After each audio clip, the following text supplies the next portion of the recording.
talk about this stuff. We love to talk. We do.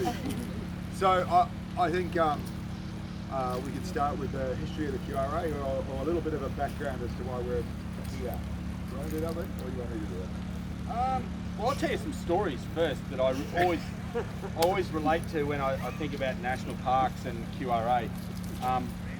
My first introduction to national parks was when I was in forestry down in Beerburrum, and we used to laugh at national parks because forestry was a pretty smooth organisation and we had all the good gear, we were really efficient, and I remember it was the Beerburrum National Park and there was 2 rangers there and they used to disappear with the truck with a 44 on the back because they couldn't afford fuel, and they used to go down to Brisbane to another unit that had some money and they'd bring fuel back so they could operate.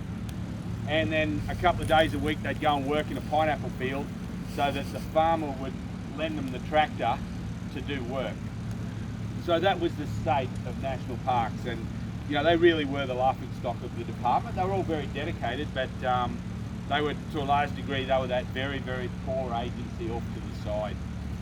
And then I didn't really have a lot to do with them again until I came up to here and met Greenie and started to talk of some of the stories of what went on when they tried to move from that and align their conditions up to what other agencies had. And does anybody here know Greenie?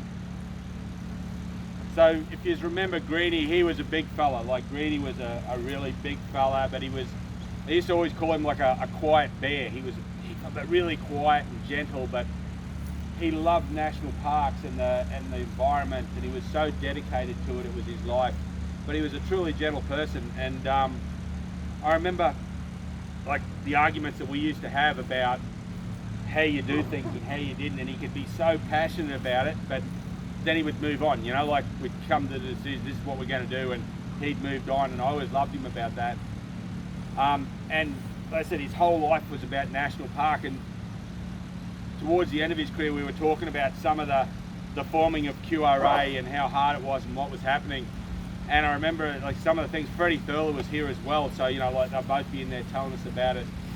And I remember the story that always sticks with me, that gets to me the most, is that, you know, when they were trying to improve the conditions, he talked about going down to the Conservator. He went down to Brisbane, went into the Conservator's office because they'd been forming the QRA and going, we need better conditions, we need a budget, we need to improve these things.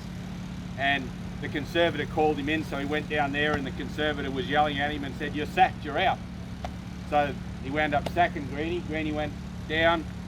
You know, you think that'd be the end of it, but no, he went down, walked over to the Minister's office, demanded to see the Minister, went in, seen the Minister, told him what was going on, got reinstated, came back, and that was how it happened. You know, from there they started, and I just thought, you know, how much balls and how much dedication does it take to go in there when the head of your department is screaming at you and sacks you on the spot, and you still have the, you know, that courage to go on.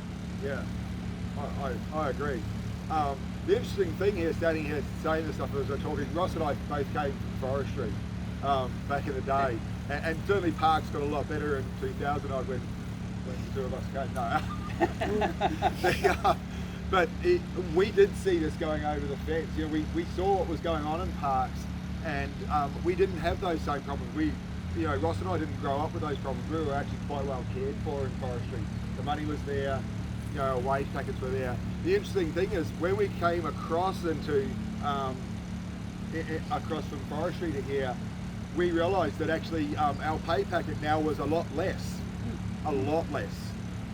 So I came across and I was doing the equivalence of a RIC position, if not higher. You know, I had 100 odd staff, and I was earning the pay packet of a 004. And I went, this is a bit rich. So I started that process of trying to convert the forestry guys across into the parks and ward. But it made me realise that the QRA actually had made a huge difference in those days to make sure that the wages were commensurate with the workload that was being done by rangers. And we can see a little bit of that sort of stuff occurring now, and I'm not sure how that's going to play out into the future. You can see it with the employment stuff. But we talked about that a little bit today. But that, I suppose, that momentum that the QRA formed when they formed back in '95 96, was so important because people started talking together. They got together and talked together. And I remember when I took over as chair, Freddie Thula was still the treasurer of the QRA at that point. He'd been the treasurer the whole time. And I remember turning around to Freddie and I put him on a plane. I had his funds. I put him on a plane, told him to come down and see me. Nick Swadling was there, the previous president. He'd also been in the chair for a fair while. And I turned around to both of them. I said, yeah, but your constitution says you guys can't be here. What's the go? And they went, well, no one else would do it. And I went, well, yeah. I said, that's how I got suckered into doing it, because I wasn't at the meeting. Someone else nominated me, they voted me in, and I came in, they congratulated me and said, well done, you're the new president. I went, president of what? What's going on? So, but they were so passionate. You know, they wanted, these guys like Freddie and that, they wanted to do that, and they wanted to make sure the QRA was a really strong organisation. And I took that on board and went, yeah, this needs to be a really strong organisation. And I think every successive president after that has done exactly that. And I suppose just moving this along, because I'm wary of the fact that I want a beer. From that, we started talking to our sponsors. And really, I do want to make a shout out to a couple of sponsors that were, you know, right there at the very first phone calls we made. And I remember I was sitting in the Pomona office as a president, and we're talking about building the Ranger Rambler, and we were starting to pull that together, and we'd just come up with the logo, and we went, you know, we really want to go to this next step. And so we made a couple of calls, and those first couple of calls, first one was to Replas, and the second one after that was to Golf's Plastics. And both of them went, oh, absolutely. You know, no problems at all. We can do that. We can help you out. You know, and I went, oh, this is going to be easier than I thought. The next few calls weren't as easy, trust me.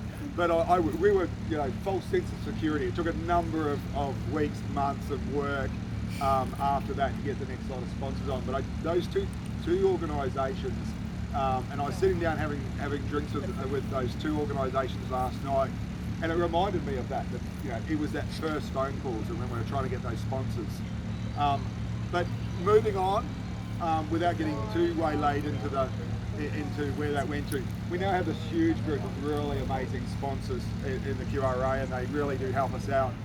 But last year, Replay said, hey, we built this new bollard, and we want to, you know, hand you this new bollard.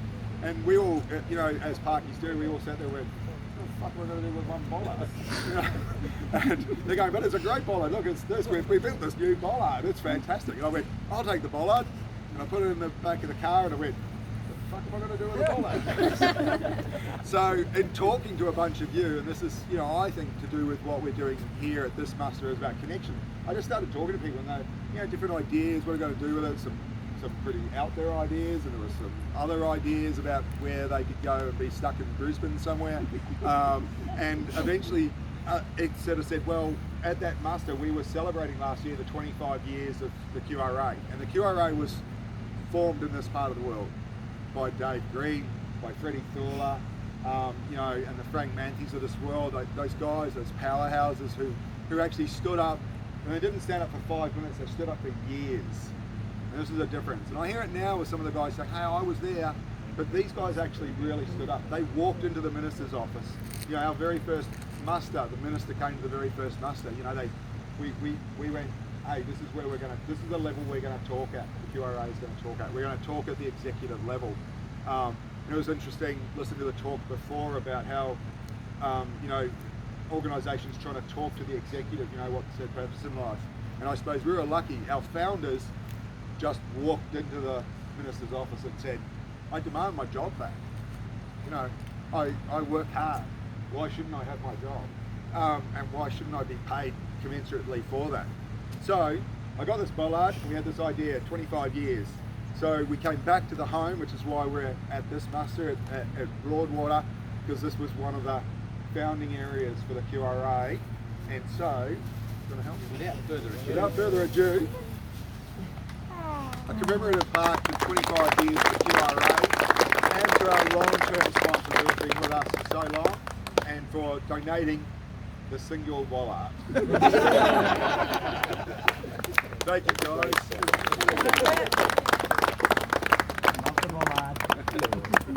Hold on, so do it again.